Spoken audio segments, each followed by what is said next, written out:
you. Doing a part-time job is possible, but not always very official.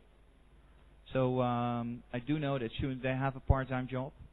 They can work as a waitress or waiter in a restaurant, and because you need to be, let's say, registered, you need to have a bank account and they need to remit your money. But I do know that some students, they have a more, let's say, unofficial job, and they work part-time. Yeah. Of course, the salary will be a little bit higher than in Indonesia, but you cannot cover, let's say, all your monthly expenses because of that job, because then you won't have the time to study anymore. But we expect the most students to have their studies between Monday and Friday. So in the weekend they are free on Saturday and Sunday. There will be no classes offered on Saturday or Sunday. No? Only from Monday up to Friday. And all classes are like between 8:45 in the morning and will finish maybe maximum 5:30. Maximum. So no evening classes up to now. No evening classes. Maybe as students you would like to go to some, let's say, or work on some projects in the evening. That will be possible because in our canteen that will be opened in the evening until 9:30. So then you can work over there. So even in the evening you can go to the business school. I do know that students have a part-time job. Yeah. Thank you for that question. So do you take also international students to work? Yeah, I do know that some of them, they have a job. Yeah. Oh, how many percent? I mean, how many hours they're allowing you to work? Well, it varies because sometimes students will work in a weekend, and sometimes they won't have work in the weekend. So maybe 5 or 6, 7 hours in the weekend or 10. Can they work outside campus? Yeah. Can? Yeah. Okay. See, there's opportunity. Okay. But then I think language is also important. Yeah, English would be sufficient, but then if you speak Dutch, that will be an advantage. Yeah. Okay. Anybody else? Before Professor Matthieu carries on with his presentation. All right. Thank you very much for this first part. Now I would like to start with the second part of our being here, and it will be my perspective from a question: in what way could a plan be effective? And I would like to answer this question, and I have been informed that you are first-year students, right? And some of you are, let's say, doing marketing subjects. Some of you do communication subjects. Some of you do international business or business. No?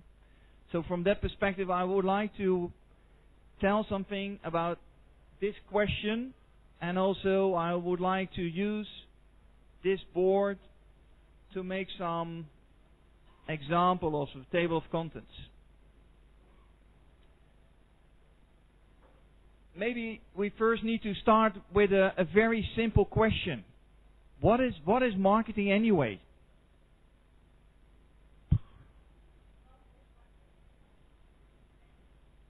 Branding? Revenue?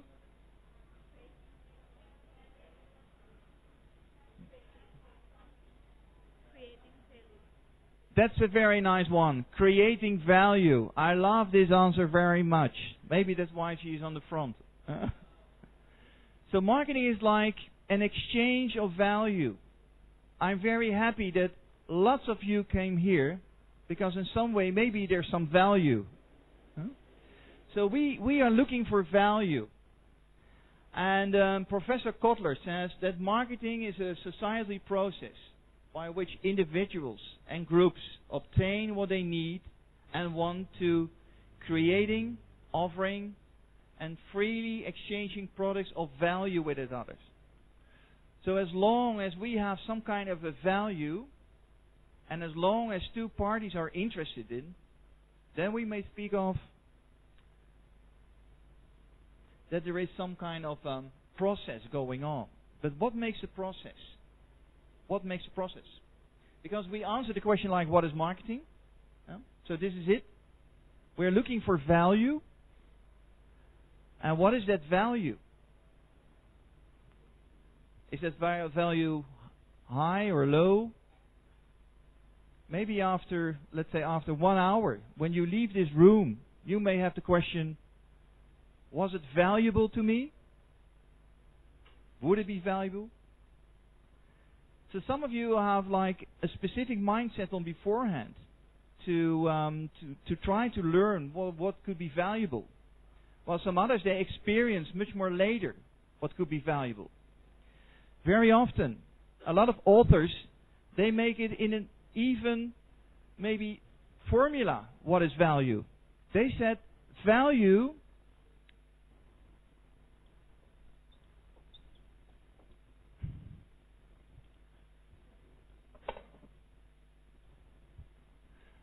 is like benefits divided by costs. So value is just a balance of experiencing what you need to invest. And when we think about costs, we very often think about money,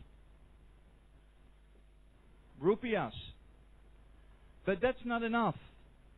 There is much more than just these costs. What are the costs? What are the costs of being here? Time.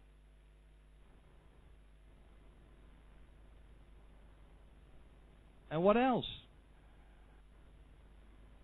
Energy. Yes.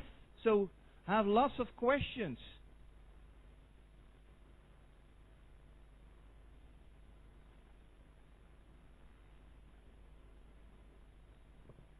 So you need to think. It's not working. So you need to... Can you hear me? Okay. So you need to think about what's going on. And maybe that part of cost is much more higher than the rupiahs you already spent, or maybe your parents spent. Huh? So costs is one part. But what can be the benefits out of the value of being here today? Knowledge.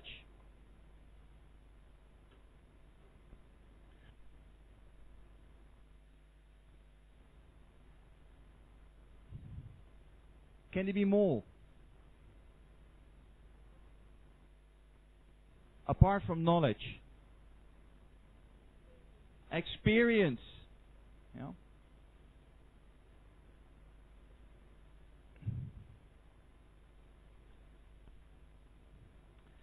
So very much we can say that we can split up the benefits in one part, which you can make a little bit much more tangible. So tangible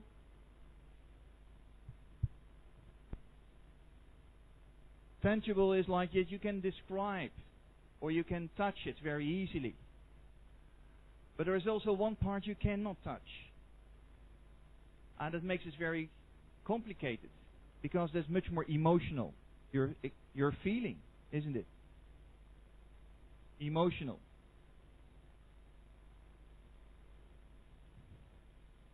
So when it comes to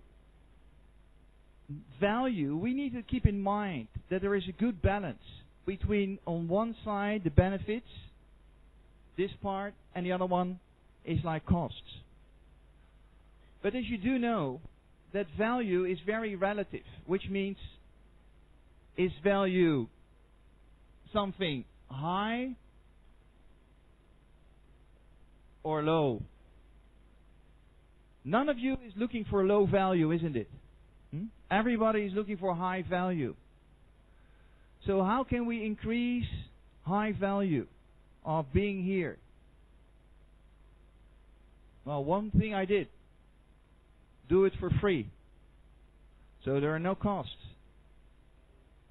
But the other one could be like having a sharing of another knowledge and experiences.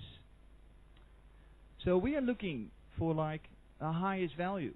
And that's always like, some of you would say, well, it's fair with me, fine with me. I can have the moderate value. Or others would say, no, I would like to know much more. So come up with your questions, and that will be fine with me, because then we can increase the high value. But it is always very relative, because the value of one alternative should always be compared with others.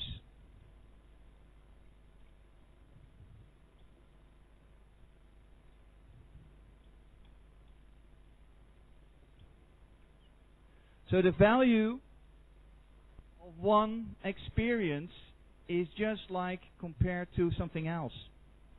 And companies, they do exactly the same. Companies are looking for the highest value.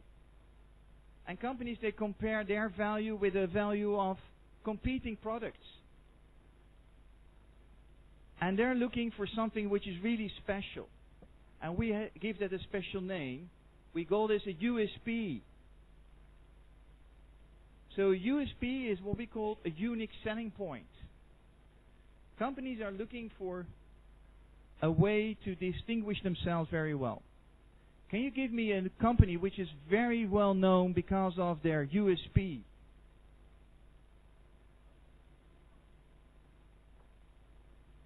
I hear Coca-Cola.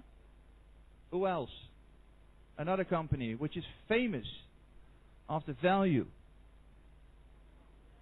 Do you know Starbucks? Yeah? McDonald's? Have you heard of Apple? Apple, you know? I'm kidding.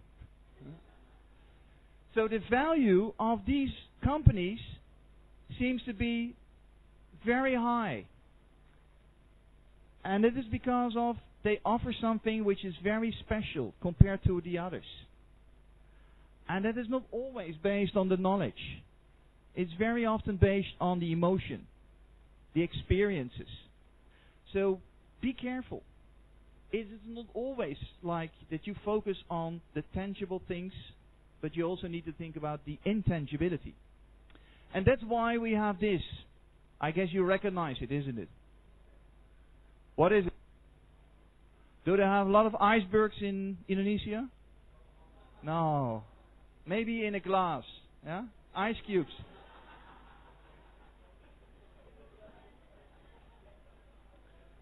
But not from this size.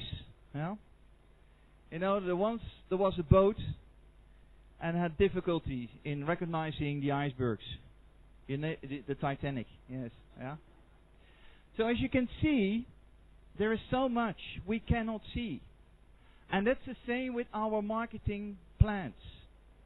We have so much we do on what we can see. But we need to focus much more on like the intangibility.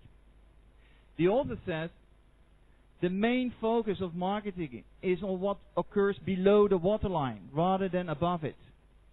These are all the decisions that marketers make before the product or service comes to the market and afterwards to maintain its position in the market. And non-marketeers are inclined to think that marketing is only what occurs above the line. So you can see people who are not so familiar with marketing. They very much focus on the branding maybe. And the branding is needed because of the being well known, the logo and so on. But there is so much going on the surface which is very complicated to understand. And it is the role of the marketing to dig in that. Maybe with an ice pick. You know? And if we think about making plans, we can think about making plans for what we call entities.